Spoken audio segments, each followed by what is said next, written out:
ఇవాళ ఒక్క మాట మీరు అందరు ఆలోచన చేయాలి. ఇక్కడ ఉన్న వాళ్ళు కానీ నా మనసు బాధ అవుతుంది, నా మనసు కాలుతుంది, ఇబ్బంది అవుతుంది. నా కళ్ళ ముందటనే తెలంగాణ ఇట్లా కావడం నాకు దుఃఖం కలిగిస్తా ఉంది. నేను ఆవేదనతో చెప్తున్నా ఈ మాట. ఒక్క మాట మీరు అందరు ఆలోచన చేయండి. కేసీఆర్ గారి కంటే ఇప్పుడున్న తెలంగాణ రాష్ట్రాన్ని చూస్తుంటేనట ఆయన మనసు కాలుతుందట, ఆయన మనసుకి ఇబ్బంది అవుతుందట, ఆయన మనసుకి బాధ కలుగుతుందంట, ఆయనకు దుఃఖం వస్తుందంట. ఎందుకు దుఃఖం వస్తుంది, ఎందుకు గాలుతుంది కేసీఆర్ గారు? మీకు భారతదేశంలోనే తెలంగాణ రాష్ట్రం అత్యధికంగా 153 లక్షల టన్నుల వరిని ఉత్పత్తి చేసి భారతదేశంలోనే తెలంగాణ రాష్ట్రం నెంబర్ 1 గా నిలిచినందుకు మీకు గాలుతుందా? లేకుంటే కాంగ్రెస్ ప్రభుత్వం వచ్చిన సంవత్సరంన్నరకే 56,949 ప్రభుత్వ ఉద్యోగాలని భర్తీ చేసినందుకు మీకు మండుతుందా? మీరు చేయలేని పనులన్నీ కాంగ్రెస్ ప్రభుత్వం చేసి చూపిస్తుంటే మీ మనసుకి బాధ కలుగుతుందా, మీకు ఇబ్బంది కలుగుతుందా? తెలంగాణ ఉద్యమంలో అత్యధికంగా పార్టిసిపేట్ చేసింది విద్యార్థులే.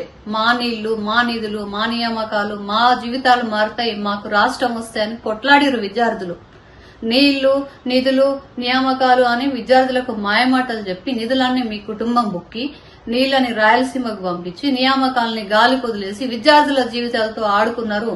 పేపర్ లీకేజ్ లో ఎంతో మంది విద్యార్థులు ఆత్మహత్య చేసుకుంటే ఒక ముఖ్యమంత్రి హోదాలో ఏ రోజన్నా మీరు పరామర్శించరా? మీకు బాధ కలగలేదా? ఆ రోజు మీకు దుఃఖం రాలేదా? తెలంగాణ వస్తే ఇంటికో ఉద్యోగం ఇస్తా అని మాయమాటలు చెప్పి తెలంగాణ రాగానే మీ ఒక్కింట్లోనే 4 ఉద్యోగాలు ఇచ్చుకురు.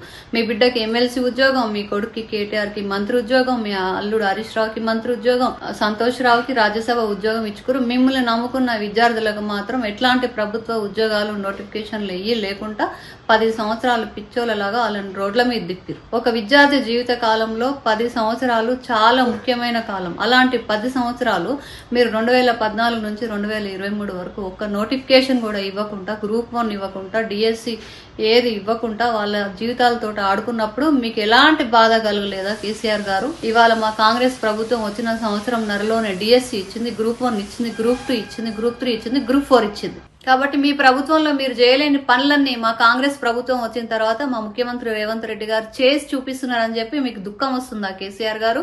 మీ మనసుకి బాధ అవుతుందా? మీ మనసు కాలుతుందా? మీ మనసుకి ఇబ్బంది అవుతుందా?